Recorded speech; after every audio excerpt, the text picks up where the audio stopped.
এবার আমরা 16 নম্বর অঙ্কটাকে সমাধান করব। 16 নম্বর প্রশ্ন, একটি সমবৃত্তভূমিক সিলিন্ডারের বক্রপৃষ্ঠের ক্ষেত্রফল 4400 বর্গ সেন্টিমিটার, এর উচ্চতা 30 সেন্টিমিটার হলে সমগ্র তলের ক্ষেত্রফল নির্ণয় করো। তাহলে এটাও দেখো 14-15 নিয়মে সিলিন্ডারের বক্রপৃষ্ঠের ক্ষেত্রফল দেওয়া আছে, উচ্চতা দেওয়া আছে, আমাদেরকে সমগ্র তলের ক্ষেত্রফল নির্ণয় করতে বলছে।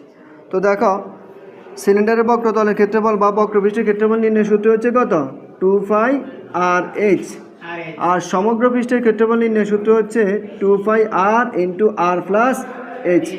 এখন দেখো বক্রপৃষ্ঠ বলো আর সমগ্র পৃষ্ঠ বলো, যেটা নির্ণয় করতে হোক তাহলে তোমার কি লাগবে? r লাগবে এবং h লাগবে। তো এখানে প্রশ্নে h দেওয়া আছে 30 সেন্টিমিটার। h কত দেওয়া আছে? 30 সেন্টিমিটার। আর বক্রপৃষ্ঠের ক্ষেত্রফল দেওয়া আছে 4400 বর্গ সেন্টিমিটার। তোমাকে সমগ্র পৃষ্ঠের ক্ষেত্রফল নির্ণয় করতে বলছে।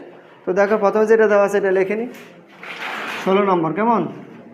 তাহলে দেওয়া আছে ব্যালনের উচ্চতা h = 30 সেন্টিমিটার এবং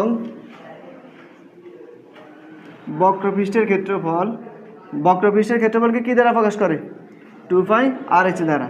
তাহলে 2πr h সমান কত? 4400 বর্গ সেন্টিমিটার। তাহলে যেটা প্রশ্নে দেওয়া আছে সেটা আমরা লিখে নিছি। ব্যালনের উচ্চতা দেওয়া আছে 30 সেন্টিমিটার আর বক্রপৃষ্ঠের ক্ষেত্রফল দেওয়া আছে কত? 4400 সেন্টিমিটার। এখন আমাদের কাজ হবে এই দুটোকে কম্পেয়ার করে এখান থেকে আর এর মানটা নির্ণয় করা। আর মান নির্ণয় করার পরে আমরা সমগ্র পৃষ্ঠের ক্ষেত্রফল দিয়ে মান বসিয়ে দিব, অঙ্ক শেষ। নম্বর ঠিক আছে নি? তো দেখো তাহলে বা 2 এটা এখানে কি আকার আছে বলো তো? অপর দিকে গেলে কি হবে? ভাগ। তাই 2 দিয়ে আমরা এটাকে ভাগ করে দিব। আর 5 জায়গায় দেখো 5 মান বসে দিয়েছে। 5 মান কত?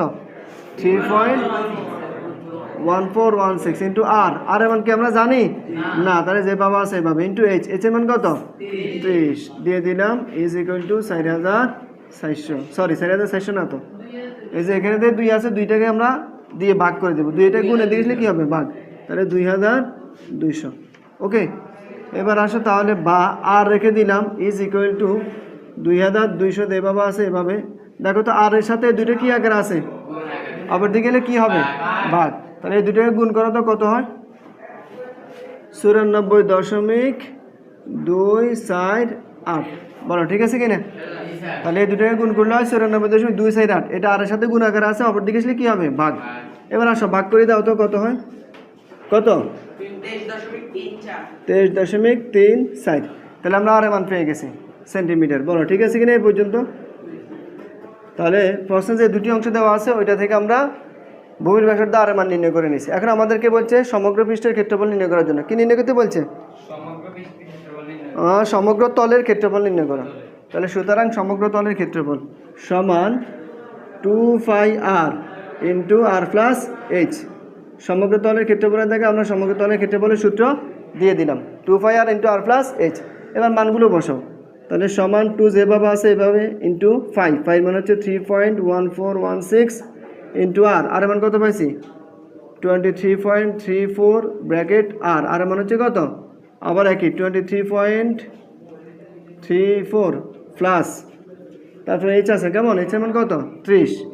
এবার পুরোটাকে ক্যালকুলেটরের সাহায্যে করো তো কত হয়? তাহলে কত বলো? 7823.591 অর্থাৎ 591। কি নির্ণয় করছি? ক্ষেত্রফল। তাহলে বর্গ একক, একক হচ্ছে সেন্টিমিটার, তাহলে হবে বর্গ সেন্টিমিটার। বলো সবাই বুঝছো কি না?